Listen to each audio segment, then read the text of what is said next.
अमावस्या के दिन आपको लगता है कुछ ना कुछ तकलीफें लग रही है, तो एक पीपल का पत्ता ले लो, उसके ऊपर एक कपूर का टुकड़ा ले लो, सारे घर में घुमाकर उसको दरवाजे के बीच मध्य में जलाकर रख दीजिए। थोड़ी सी देर जला दीजिए, 20 से 25 मिनट के अंदर। स्वयं गुरु बाबा कहते हैं, राम सुनो, यदि कोई आरती में, पूजन में, घर में एक कपूर का टुकड़ा आरती के बाद में जब समर्पित करेगा तो उसको अश्वमेध यज्ञ का पुण्य प्राप्त हो जाएगा। अश्वमेध यज्ञ के पुण्य को पाने के लिए कपूर का टुकड़ा आज भी आरती में जलाया जाएगा, आज भी। एक कपूर का टुकड़ा सुखा का, इसीलिए हमारे यहाँ शास्त्र कहता है महाराज, जब आपको घर में अगर ऐसा लगने लगे कि 15 दिन से बहुत बेचैनी है, बहुत दुख तकलीफ लग रही है, कोई ना कोई बीमार पड़ रहा है, कुछ ना कुछ तकलीफें लग रही है, तो एक पीपल का पत्ता ले लो, उसके ऊपर एक कपूर का टुकड़ा ले लो, सारे घर में घुमाकर उसको दरवाजे के बीच मध्य में जलाकर रख दीजिए। थोड़ी सी देर जला दीजिए, 20 से 25 मिनट के अंदर मकान में एनर्जी वापस आ जाएगी, उस भवन में एनर्जी वापस प्राप्त हो जाएगी।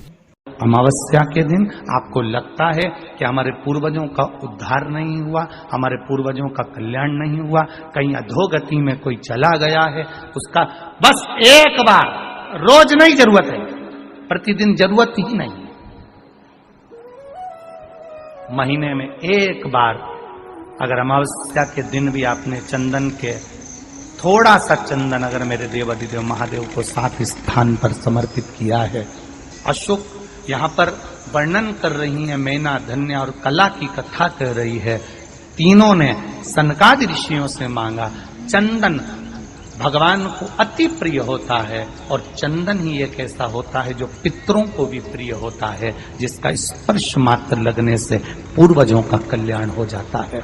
वो चंदन 7 स्थान शिवलिंग के बताए हैं, जहां पर भूल से भी अगर कोई चंदन की उंगलियां लगा देता है, 7 स्थान ऐसे हैं जहां चंदन की मात्र उंगलियां लगा देने से ही शिव पितृलोक के पितरों को मुक्ति प्रदान करके वैकुंठ लोक का निवास दे देते।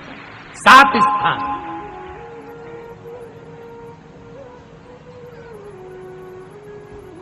और वो 7 स्थान जो चंदन के बताए गए हैं, पहला भगवान देवाधिदेव महादेव के शिवलिंग पर चंदन का लेपन।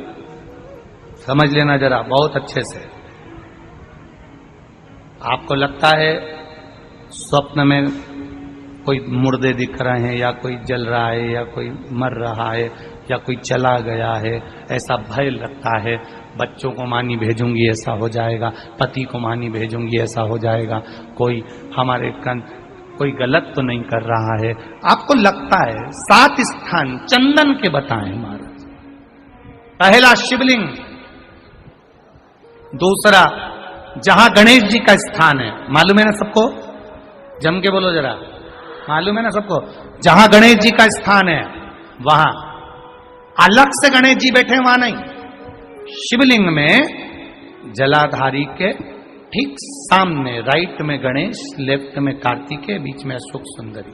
तो पहला चंदन बाबा के शिवलिंग पर, दूसरा गणेश जी पर चंदन की उंगली, तीसरा षडानंद कार्तिकेय पर चंदन की उंगली, चौथा अशोक सुंदरी पर चंदन की उंगली, पांचवा जलाधारी पर चंदन की उंगली, छठा जो शिवलिंग का जल बह रहा है इसके ठीक विपरीत की ओर चंदन की उंगली, और 7वां चंदन नंदी के मस्तक के ऊपर जो 2 सींग लगे रहते हैं उस पर चंदन की उंगली। ये कब लगाई जाती है? या तो अमावस्या के दिन आपको लगता है कि हमारे पूर्वजों का उद्धार नहीं हुआ, हमारे पूर्वजों का कल्याण नहीं हुआ, कहीं अधोगति में कोई चला गया है, उसका बस एक बार, रोज नहीं जरूरत है, प्रतिदिन जरूरत ही नहीं, महीने में एक बार अगर अमावस्या के दिन भी आपने चंदन के थोड़ा सा चंदन अगर मेरे देव अधिदेव महादेव को 7 स्थान पर समर्पित किया है। अशोक यहाँ पर वर्णन कर रही है, मैना, धन्य और कला की कथा कर रही है। तीनों ने सनकादि ऋषियों से मांगा। चंदन भगवान को अति प्रिय होता है और चंदन ही एक ऐसा होता है जो पितरों को भी प्रिय होता है, जिसका स्पर्श मात्र लगने से पूर्वजों का कल्याण हो जाता है, वो चंदन का। आपके घर में पितृदोष है, आपको ऐसा महसूस होता है, आपको लगता है, तो किसी भी नवरात्रि के पहले जो अमावस्या पड़ती है, मान लो अपन अमावस्या पड़ी, आप एक अंदाजा लगाइए, तो जिस दिन अमावस्या रहे उस दिन चावल की कटोरी में एक कपूर का टुकड़ा रख दीजिए महाराज, छोटा सा, और कपूर का टुकड़ा रखकर उस कपूर को दरवाजे के बाहर कटोरी में ही, चावल रखी हुई कटोरी में ही उसको पितरों का स्मरण कर कर जला दीजिए। और जलाने के बाद उस चावल को कहीं भी किसी भी वृक्ष की छांव में पक्षियों के लिए डाल दीजिए। शिव महापुराण की कथा कहती है, अगर मान लो पितृ आपको कष्ट दे रहे हैं, पितृ आपको तकलीफ दे रहे हैं, कोई काम नहीं होने दे रहे हैं, या कहीं आपको ऐसा लगता है कि पितरों का दोष है, तो वो पितृ दोष देवी, अब ये जो आप करेंगे ये कब कर रहे हैं? अमावस्या के दिन आप उसको रख रहे हैं, अमावस्या के दिन उसको रखकर रात भर आपने रखा कपूर के साथ में, सुबह एकम पड़ गई, नवरात्रि लग गई, उसी दिन उसको जलाकर आपने पटक दिया। अर्थात उससे देवी और पितृ इन दोनों का आशीर्वाद जो प्राप्त होता है, तो घर में से पितृदोष समाप्त होकर लक्ष्मी की वृद्धि प्रारंभ हो जाती है, कार्य में सिद्धता आ जाती है। मान लो अगर पितृदोष है तो करो, नहीं है बड़े अलमस्ती से रहो, तो ये पितृदोष का स्मरण। तो यहाँ शास्त्र कह रहा है कि पितरों का जो लोक होता है, पितर जो लोक होता है, उस पितृलोक में 64 योगिनियां प्रवेश नहीं करती। शिव महापुराण कर रही है, शंकर की कथा कर रही है। एक छोटा सा उपाय अवश्य करिएगा। मान लो आपको लग रहा है कि आपके घर में पितृदोष है, आपको ऐसा महसूस होता है, अमावस्या पड़ती है, चावल की कटोरी में एक कपूर का टुकड़ा रख दीजिए महाराज, छोटा सा, और कपूर का टुकड़ा रखकर उस कपूर को दरवाजे के बाहर कटोरी में ही, चावल रखी हुई कटोरी में ही उसको पितरों का स्मरण कर कर जला दीजिए।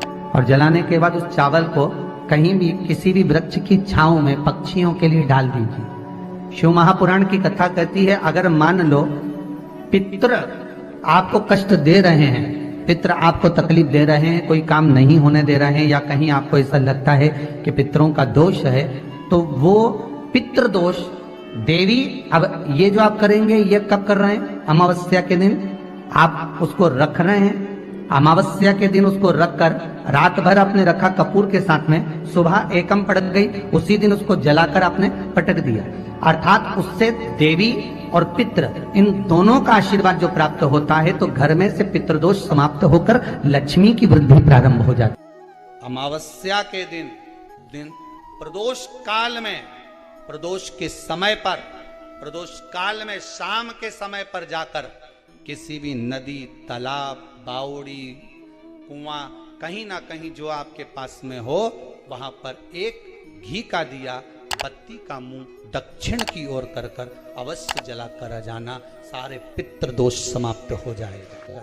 अगर नदी, तालाब, बावड़ी, कुआं नहीं है तो पीपल का वृक्ष हो या बेलपत्री का वृक्ष हो या बट का वृक्ष हो, उसके नीचे लगा दो प्रदोष काल में। पर अमावस्या के दिन लगाएं जरूर। क्यों?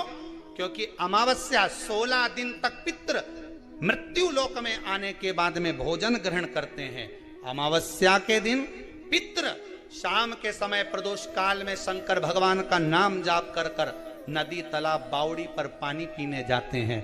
वहां से जल का आचमन कर कर पितृ अपने लोक को चले जाते हैं प्रदोष काल के समय पर। इसलिए प्रदोष काल में जलाशय के पास में, बावड़ी, कुआं, नदी, तालाब के किनारे पर दिया लगाया जाता है दक्षिण की ओर मुख कर कर बत्ती का, तो पितृ आशीर्वाद देते हुए जाते हैं कि फलो फूलो, आगे बढ़ो, उन्नति करो, तरक्की करो। ये पितरों का आशीर्वाद रहता है, पितरों का वर रहता है।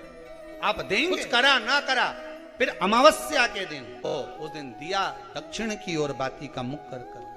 7 स्थान ऐसे हैं जहां चंदन की मात्र उंगलियां लगा देने से ही शिव पितृलोक के पितरों को मुक्ति प्रदान करके वैकुंठ लोक का निवास दे गए। 7 स्थान, और वो 7 स्थान जो चंदन के बताए गए, पहला भगवान देवाधिदेव महादेव के शिवलिंग पर चंदन का लेपन। समझ लेना जरा बहुत अच्छे से। आपको लगता है स्वप्न में कोई मुर्दे दिख रहे हैं, या कोई जल रहा है, या कोई मर रहा है, या कोई चला गया है, ऐसा भय लगता है, बच्चों को मानी भेजूंगी ऐसा हो जाएगा। जिनके यहाँ पितृदोष होता है, काल सर्प दोष होता है, वास्तु दोष होता है, उनको ज्यादा कुछ नहीं करना होना। महाराज एक बेल का फल लीजिए, उसके अंदर का जो गुर्दा होता है, अंदर का जो भाग होता है, उसको निकाल लीजिए और उस बेल के फल में आटा सेक कर उसमें शक्कर मिलाकर उसको उसके अंदर भर लीजिए। अमावस्या के दिन सुबह 10 बजे से पहले उसको अपने घर में घुमाने के बाद में जिसको काल सर्प दोष बताया है, पितृदोष बताया है, या वास्तु दोष का स्मरण बताया है, घर में सब दूर घुमाकर अपने परिवार का हाथ का स्पर्श कराकर पीपल के पेड़ के नीचे खड्डा खोदकर उस बेलपत्र के उस फल को दाब दीजिए। महाराज केवल एक अमावस्या करना रहता है, पितरों के दोष से मुक्ति मिलती है और हमारे घर के कार्य सफल होना प्रारंभ हो जाता है। पति को मानी भेजूंगी ऐसा हो जाएगा। कोई हमारे कोई गलत तो नहीं कर रहा है। आपको लगता है 7 स्थान चंदन के बताएं, बाबा के शिवलिंग पर, दूसरा गणेश जी पर चंदन की उंगली, तीसरा षडानंद कार्तिकेय पर चंदन की उंगली, चौथा अशोक सुंदरी पर चंदन की उंगली, 5वां जलाधारी पर चंदन की उंगली, छठा जो शिवलिंग का जल बह रहा है इसके ठीक विपरीत की ओर चंदन की उंगली, और 7वां चंदन नंदी के मस्तक के ऊपर जो 2 सींग लगे रहते हैं उस पर चंदन की उंगली। ये कब लगाई जाती है? या तो अमावस्या के दिन। आपको लगता है कि हमारे पूर्वजों का उद्धार नहीं हुआ, हमारे पूर्वजों का कल्याण नहीं हुआ, कहीं अधोगति में कोई चला गया है, उसका बस एक बार, रोज नहीं जरूरत है, 4 दिन दुकान अच्छी चले, बाकी के समय बैठना पड़े, समझ लेना पितृदोष। घर में बच्चे चिड़चिड़े हो जाए, गलत संगति में डूब जाए, समझ लो चिड़चिड़ हो रहे हैं, पितृदोष। घर के बच्चे माता पिता का आदर न करें, सम्मान न करें, तेज आवाज में बात करें, समझ लो पितृदोष। पितृदोष मालूम पड़े। और इतने से भी अगर आप नहीं समझ सकते, परिवार का कोई एक व्यक्ति जब जब भोजन करने बैठे तब तब उसकी थाली में बाल आए, भले वो होटल में खाए तो भी बाल आ जाए, वो कहीं खाना खा रहा है तो बाल आ जाए। 8-15 दिन में, 4 दिन में, 3 दिन में, 2 दिन में, 6 दिन में आपकी थाली के भोजन में अगर बाल निकल रहा है, केश निकल रहा है, समझ लेना कि पितृ आपसे कुछ मांग रहे हैं, पितृ आपसे कुछ चाहते हैं। महाराज एक बेल का फल लीजिए। क्या लेना है? बेल का फल, बेलपत्री का जो फल होता है उसको ले लो, उसके अंदर का जो गुर्दा होता है, अंदर का जो भाग होता है, उसको निकाल लीजिए और उस बेल के फल में आटा सेक कर उसमें शक्कर मिलाकर उसको के अंदर भर लीजिए। अमावस्या के दिन सुबह 10 बजे से पहले उस बेल फल में जिसमें तुमने पंजेरी भरी है, आटा सेक कर भरा है शक्कर के साथ में, उसको अपने घर में घुमाने के बाद में जिसको काल सर्प दोष बताया है, पितृदोष बताया है, या वास्तु दोष का स्मरण बताया है, घर में सब दूर घुमाकर अपने परिवार का हाथ का स्पर्श कराकर पीपल के पेड़ के नीचे खड्डा खोदकर उस बेलपत्र के उस फल को दाब दीजिए। महाराज केवल एक अमावस्या करना रहता है, पितरों के दोष से मुक्ति मिलती है और हमारे घर के कार्य सफल होना प्रारंभ हो जाते हैं। कार्य की सफलता होती है, कार्य में सफलता प्राप्त होने लगती है। हम तो कई बार कहते हैं महाराज जी, अगर ऐसा लगे किसी औषधि को आप ले रहे हैं, मालूम पड़े कि औषधि आपको लग नहीं रही है, शिव महापुराण की कथा करेंगे, मान लो औषधि आपको नहीं लग रही, आपने औषधि बहुत दिनों से ले रहे हो, कोई दवाई, मान लो आप किसी भी दवाई को ग्रहण कर रहे हैं और वो औषधि लगी नहीं रही है, वो शरीर को लगी नहीं पा रही और आप ठीक ही नहीं हो पा रहे, 15 दिन हो गए, 8 दिन हो गए, बताओ, उतना की उतना ही कैटरीना है, उतना ही उतना अपना भरा हुआ, वही की वही लीवर, वही की वही किडनी, वही की वही स्मरण, सभी कुछ वही वही है, उतना की उतना ही। बीपी भी ऊंचा नीचा चल रहा है पर लेवल में नहीं आ रहा, शुगर भी लेवल में नहीं आ रही, तो प्रयास करा करो महाराज, बेलपत्री के फल का जो गुर्दा है अंदर का जो भाग है फल का, उसको पानी में गला लीजिए और प्रदोष कम से कम प्रदोष नहीं हो और बीमारी जरा दवाई लगी नहीं रही हो तो बिना प्रदोष के भी कर सकते हो। उसको पानी में गलाइए, आधा घंटा पानी में, जैसे आपको सुबह मंदिर जाना है 10 बजे, तो सुबह स्नान कर कम से कम 6:30-7 बजे उसको पानी में गला दीजिए और उस बेले के फल का गुर्दा से गला हुआ पानी शिव जी को ले जाकर समर्पित कर दीजिए। महाराज उस पानी में से थोड़ा सा 1 चम्मच पानी शिव जी पे चढ़ा हुआ लेकर आ जाइए। उस पानी को जो बीमार व्यक्ति है उसको औषधि देने से पहले मात्र आधी चम्मच से भी आधा चम्मच उसको दे दीजिए। भगवान शंकर का श्री शिवाय नमस्तुभ्यम का जाप कर उस पानी को देने के बाद अगर आप औषधि देंगे तो ये पक्का है कि औषधि अपना कार्य करना पाएगा।